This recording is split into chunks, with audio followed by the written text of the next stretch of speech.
بسم الله رب اشرح لي صدري ويسر لي أمري واحلل عقدة من لساني يفقهوا قولي. Is this okay?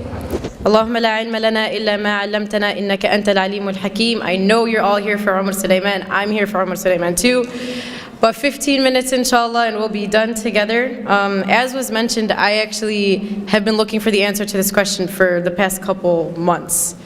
And it's that a lot of people on the outside look at you thinking that you're something. You know, you're a youth director, you're a pharmacy student. I'm sure many of you are MSA members, you lead things in your masjid, you're in Islamic organizations, you just graduated from college and now you're a doctor or you're an engineer or you're a teacher. You just grew a beard and now people are calling you sheikh. You just wore the hijab and people are calling you sheikha. And you know, sometimes it's kind of hard to reconcile the fact that all of these people are looking at me thinking that I am something, attributing the status to me, you know, thinking in their mind that I am superhuman, or thinking in their mind that I'm angelic, or thinking that I'm better than them. And the question comes, well, what happens when the people see something of me, but when I look at myself in the mirror, I see someone completely different?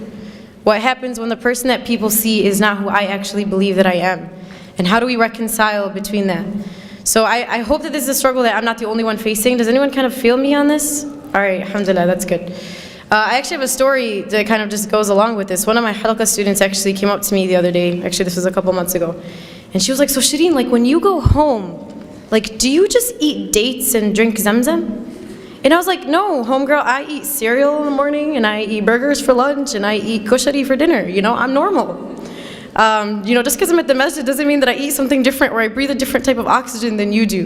And unfortunately, you know, when we work in these types of organizations or in our masjid, people start to look at you and think that you truly are not human, or that there's, you know, something superhuman about you. So that's kind of the thing that I want to address today is what do we do when we feel like the person in the mirror is different than the person that everyone else sees? So subhanAllah, you know, something that we have to do is first try to understand whether those people are two different people. Whether the person that you see in the mirror is truly different than the person that your community sees. Or whether you're just being too harsh on yourself and you truly are amazing. Or whether you're thinking of yourself too highly and you really should start to reconsider some of the things you've done. And so I kind of came up with a litmus test as to what you can ask yourself to try to understand whether those two people are really two people or if they're one. And the first question that you can ask yourself is, and I want you guys to think about this, if I were to go up to someone in your community whom you work with, or if I were to go up to someone, you know, on your shura in the MSA, or someone in your masjid that you work with, or someone that you've mentored in a halaqah, or someone that you work with at work, you know, your co-resident, or whatever it may be, and I were to ask them, you know, tell me about Shireen. Like, what is Shireen like? What does Shireen, when you're with Shireen, how do you feel? When these people are with you, how do they feel when you're around them?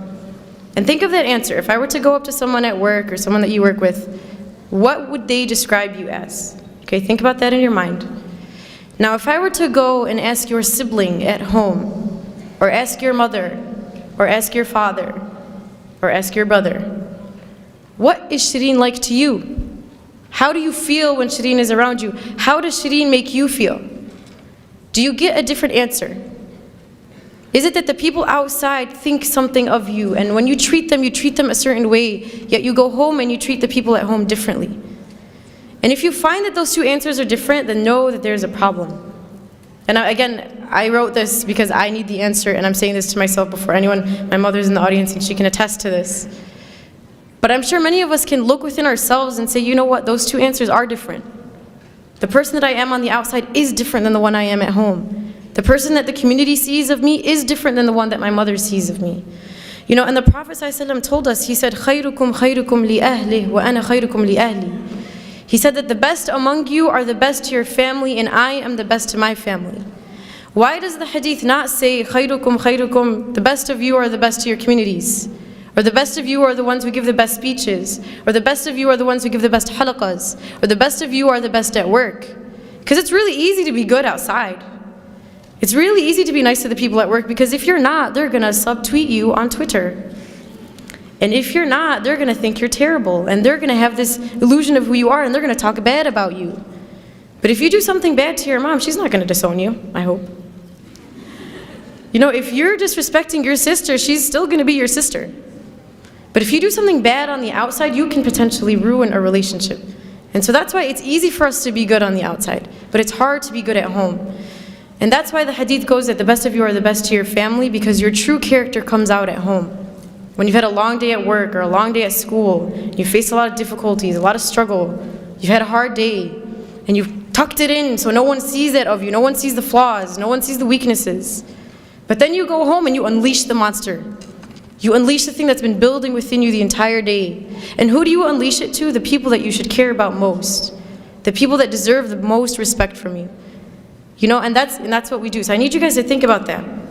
And Aisha radiallahu anha was asked about the Prophet ﷺ. She was asked, you know, we know that the Prophet ﷺ on the outside is amazing. Tell us about what he's like at home.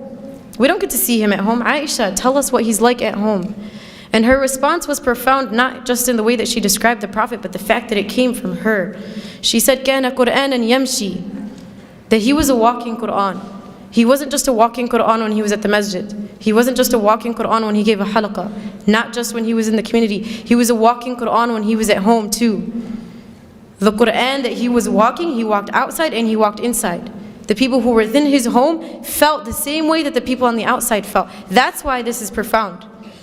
That's why this is important.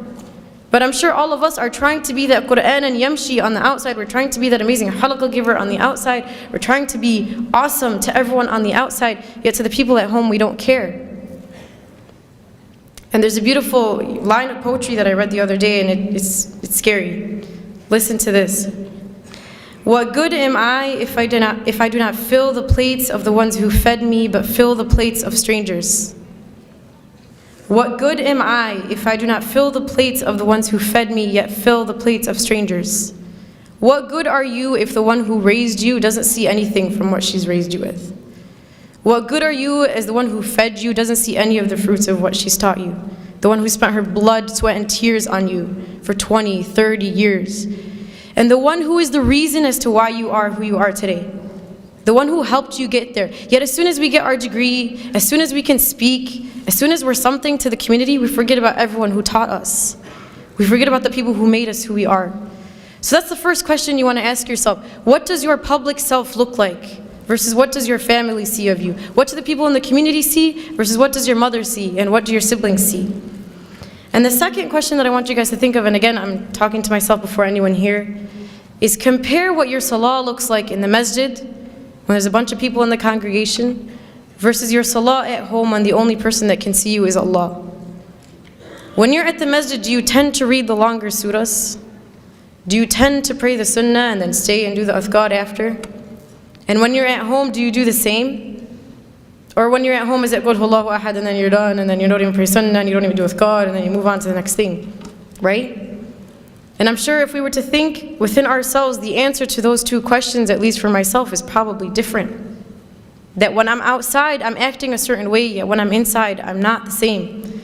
My worship in the eyes of people is not the same as my worship when it's only Allah who's watching me. And the question is, why does it matter who's watching when Allah was watching in both? Why does it matter who else is around you when Allah was always around you? And there's a very scary hadith Qudsi that Allah subhanahu wa ta'ala talks about. And He says, عَبْدِي لِمَ جَعَلْتَنِي أَهْوَنَ النَّاظِرِينَ إِلَيْكَ. He says, my slave, why did you make me the least of your worries? Why did you not care about the fact that I was watching you? He says, أَسْتَحْيَيْتَ مِنْ خَلْقِي وَلَمْ تَسْتَحْيِ مِنِّي. He says, you were embarrassed in front of my creation, but you were not embarrassed in front of me, the Creator. You were scared that people at the masjid would think you were bad, so you prayed your sunnah and you sullied longer. Yet when you went at home and I was the only one who watched you, you didn't care. You weren't embarrassed that you read Surah Al-Ikhlas and that's it. You weren't embarrassed that you didn't pray your sunnah. You weren't embarrassed that you didn't do your ithqar. Why don't you remember that I was watching you, and I was always watching you, and I am always watching you? And subhanAllah, I don't know if you guys were at the session right before this. Sheikh Tariq Muslih mentioned a beautiful story, and I'm going to share it. So if you heard it, I'm sorry that I'm repeating, but he talked about how when he was 16, he became like a Quran assistant in his masjid, and he was teaching alongside of like this awesome sheikh, right? He was talking about how he was 16, teaching Quran, and he felt like a G. He was like, man, I'm like awesome. I'm 16 and I'm teaching Quran to other people. And so one day, I guess he went to the masjid early, like before Fajr or something, and he went and he found that his sheikh's car was parked outside the masjid, but all the lights were closed. So he was like, okay, that's kind of weird. And he mentioned that, he had to go make wudu So he walks into the bathroom only to find that his scholar, his teacher, one who was taught by many righteous, amazing scholars before him, was on his knees cleaning the toilet of the masjid. And so Sheikh Tariq Muslih goes to him and he's like, Sheikh, like, what are you doing? You're an amazing Sheikh, you learned with this person and you learned with that, and your status is this, like, how are you on your knees cleaning the masjid? And his response was profound. He says, this is the work that the one who sees always sees. This is the work that when no one else saw you, Allah saw it. Because what we do is we love to be the one with the microphone, we love to be the one who everyone can attribute things to, we love to be the one with the title. You know, I love to be quoted, I love for people to know who I am. Yet Allah subhanahu wa ta'ala sees the things that no one else sees. The things that you thought no one saw. When you did the dishes and your mom didn't tell you thank you, Allah saw that. You know, when you picked something off the floor and no one saw it, Allah saw that. The reason why we do things in the community is because we love that recognition. We love for people to pat us on the back and say good job. We love the volunteer appreciation dinner. We love that. But realize you're not always going to get it, and sometimes it's better for you that only Allah subhanahu wa ta'ala saw it. And it could be that that deed that you did in secret that no one saw besides Allah is the reason why you enter Jannah. And everything that you've done in the public, everything that people saw, everything that was out in the open was stuff that you did for the wrong reasons, and you never know, that may not even count for you. So this is kind of our thought process in understanding whether or not we have this problem. Now once you find out you have the problem, what do I do? What's the solution?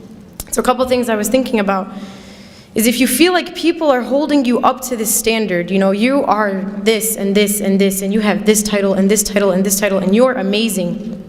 Challenge yourself to live up to that standard that people are holding you to. You know, if you go home and you say, man, people think I'm great, but I'm actually not, try to actually be great. And it's not for the people. It's not for people to say, you know, Shireen Salama was great. But it's for me to improve myself so Allah can say Shireen Salama was great. For me to take the standard that you put me at and to try to actually achieve it. Not for you, but for Allah. And the second thing is that for every public deed that you do in the eyes of people, that you double that in your private life, in your private ibadah. That man, if you prayed in the masjid, try to pray at home when no one else can see you besides Allah. Try to wake up when everyone's asleep, in the dark, just you and Allah. Create that relationship. And the third, and this is a dua that was taught to us by Abu Bakr radiallahu anhu. He used to receive praise, and there was this beautiful dua that he used to say. And it goes, Allahumma ghfir li ma la ya'lamun, waj'alni khayran mimma yadhunnun. Which translates to, Oh Allah, forgive me for what they do not know about me, and make me better than what they think that I am. Because it's funny, we like to cover up the fact that all of us have a hidden past. All of us have some secret, all of us have some sin, all of us have something that we've done that no one else knows. But remember that when you're being praised, that you once were in that state. Not to put yourself down, but for you to remember that Allah subhanahu wa ta'ala is the one who brought you there. And finally, and I'll conclude in reminding us that this is a journey. This by no means is something that we are going to accomplish. It's going to be a constant struggle. But at least when we die, we'll be dying on the path and struggle for the sake of Allah subhanahu wa ta'ala. So I ask Allah subhanahu wa ta'ala to make us among those who can improve upon ourselves and to make the journey to Him easy. Subhanakallahumma wa bihamdik nashhadu an la ilaha illa ant nastaghfiruka wa natubu ilayk. Assalamu alaikum wa rahmatullah.